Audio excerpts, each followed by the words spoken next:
بسم اللہ الرحمن الرحیم۔ السلام علیکم۔ ابرار رشید آپ کی خدمت میں ایک مرتبہ پھر حاضر ہے اور آپ سے درخواست ہے کہ اگر ابھی تک آپ نے اس چینل کو سبسکرائب نہیں کیا تو اسے سبسکرائب کر لیں، جو بیل آئیکن ہے اس کو ضرور پریس کیجئے گا۔ آپ کا بہت بہت شکریہ۔ بہت سے تجزیہ کاروں کا یہ ماننا ہے، یہ خیال ہے کہ عمران خان اپنا آخری پتہ یعنی ترک کا آخری پتہ لانگ مارچ کی صورت میں کھیل چکے ہیں اور اب ان کے پاس کوئی مزید ایسا پتہ نہیں ہے جو وہ کھیل پائیں گے۔ لیکن ظاہر ہے سیاست ایک کھیل ہے۔ بہت سے لوگ یہ بھی سمجھتے تھے کہ عمران خان کو سیاست کی الف بے جیم دال نہیں آتی، لیکن وقت نے ثابت کیا کہ جیسی بھی ہو، منفی ہی صحیح، لیکن وہ سیاست کے داؤ پیچ بخوبی جانتے ہیں۔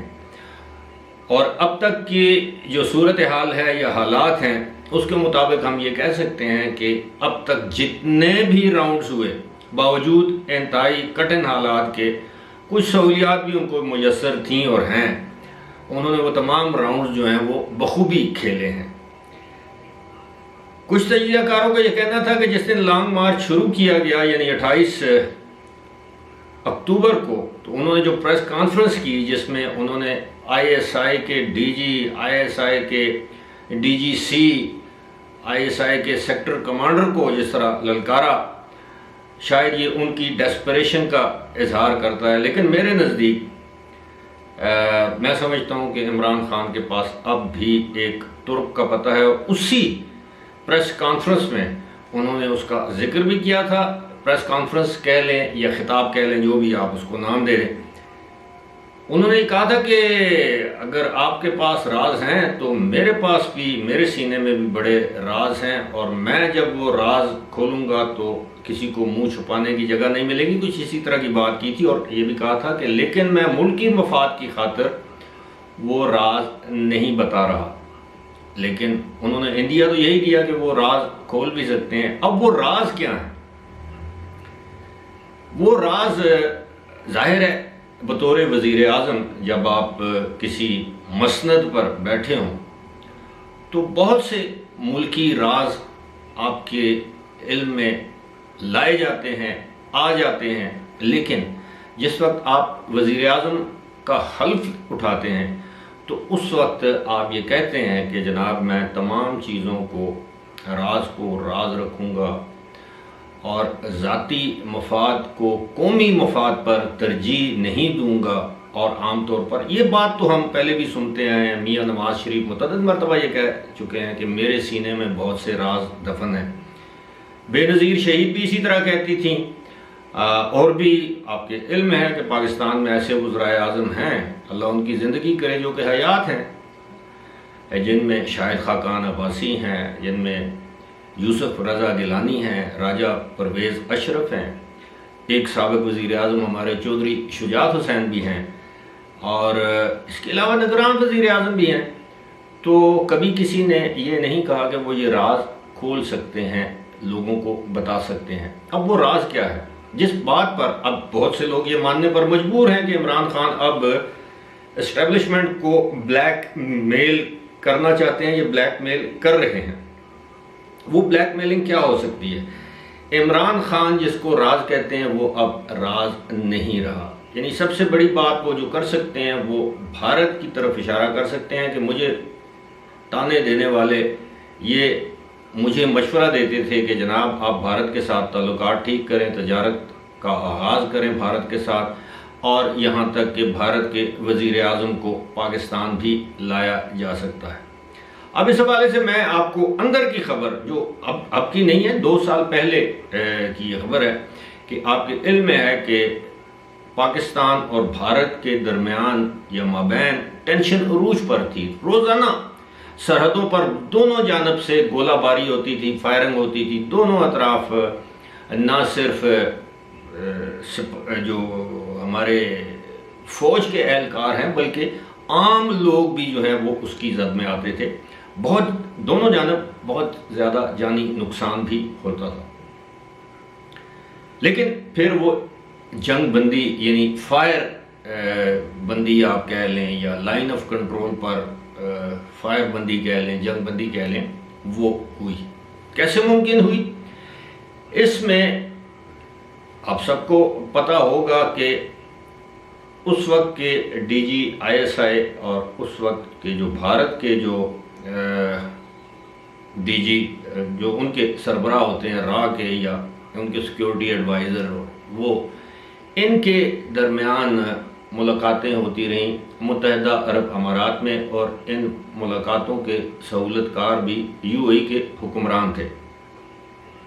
اب یہ بات کسی سے مخفی یا خفیہ نہیں ہے، جس کے نتیجے میں وہ جنگ بندی عمل میں آئی اور آج دن تک وہ جنگ بندی قائم ہے۔ اب اسی کے ساتھ ساتھ اگر آپ دیکھیں تو اس کے بعد جنرل قمر جاوید باجوہ نے کہا کہ جناب بھارت سے جو ہے وہ تجارت شروع کی جائے، پھر ایک معاہدہ، پھر اس کی اجازت دی گئی۔ حماد اظہر نے ایک پریس کانفرنس بھی کر دی کہ جی چینی درآمد کی جائے گی یا برآمد کی جائے گی، پھر اس کے بعد عمران خان نے بطور وزیر اعظم اس کو ویٹو کر دیا، یعنی کہ نہیں ہو سکتی، نہ کر دی۔ اس کے بعد اب یہ بھی خبریں ہیں، یہ general Qamar Javed Bajwa N D U میں یہ کہہ چکے ہیں کہ جناب ان کی خواہش تھی، انہوں نے عمران خان کو بتایا تھا کہ وہ بھارت کے وزیر اعظم نریندر مودی کو پاکستان لانے کے لیے تیار ہیں اور وہ پاکستان آ جائیں گے۔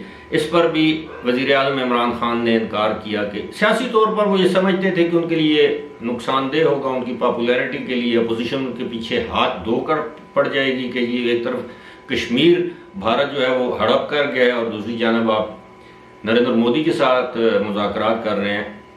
تو یہ وہ راز ہیں جو وہ بعد میں کسی بھی وقت، اس کو آپ بلیک میلنگ کہیں، اس کو آپ جو بھی کہیں، وہ یہ کہہ سکتے ہیں کہ جناب میں نے تو بھارت کی خاطر سٹینڈ لیا اور ہمارے یہ جو نیوٹرلز تھے یہ چاہتے تھے کہ میں بھارت کے ساتھ کشمیر پر سودے بازی کروں، میں نے نہیں کی۔ بیانیہ تو وہ اپنا بنائیں گے obviously، جس طرح وہ پہلے بیانیہ بنانے کے وہ ماہر ہیں، وہ یا ان کے مشیر۔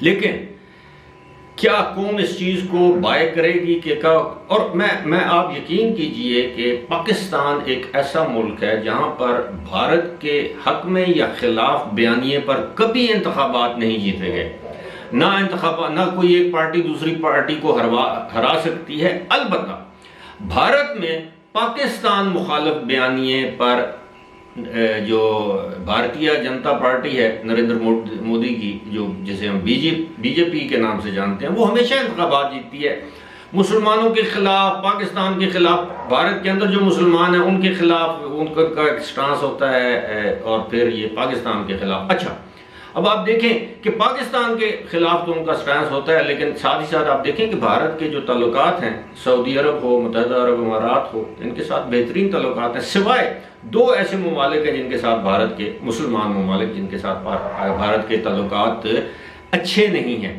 وہ دو ممالک کون سے ہیں؟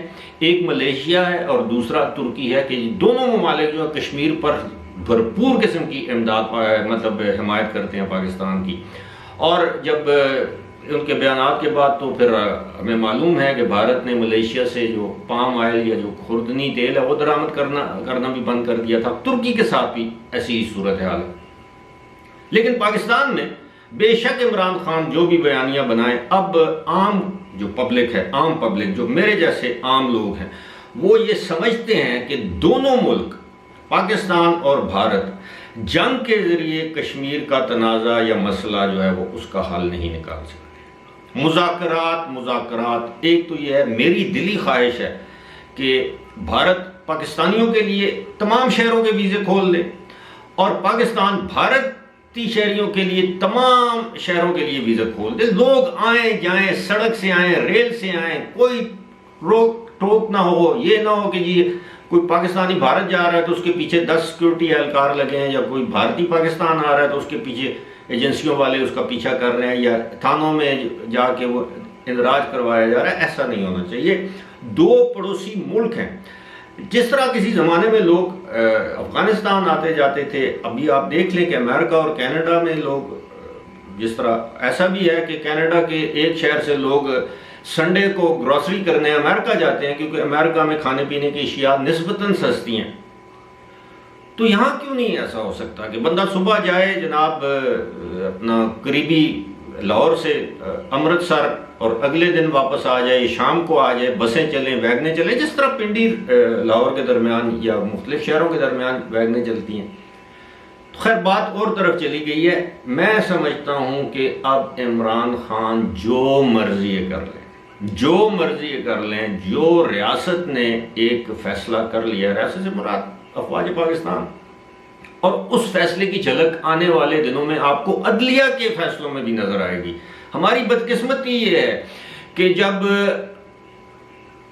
اسٹیبلشمنٹ نیوٹرل ہوتی ہے تو عدلیہ بھی نیوٹرل ہو جاتی ہے. جب اسٹیبلشمنٹ کسی ایک فریق کا ساتھ دیتی ہے تو اسٹیبلشمنٹ بھی اس فریق کا ساتھ دیتی ہے. یعنی یہ دونوں ہمیشہ ایک پیج پر رہتے ہیں. بہت کم ایسا ہوا ہے کہ اسٹیبلشمنٹ اور عدلیہ ایک پیج سے آگے پیچھے ہوئے ہیں. وہ جنرل مشرف کے دور میں اور پھر وہ جو افتخار محمد چودھری کے دور میں درمیان میں ایک تھوڑا سا عرصہ آیا تھا، باقی تو شیر و شکر ہوتے ہیں.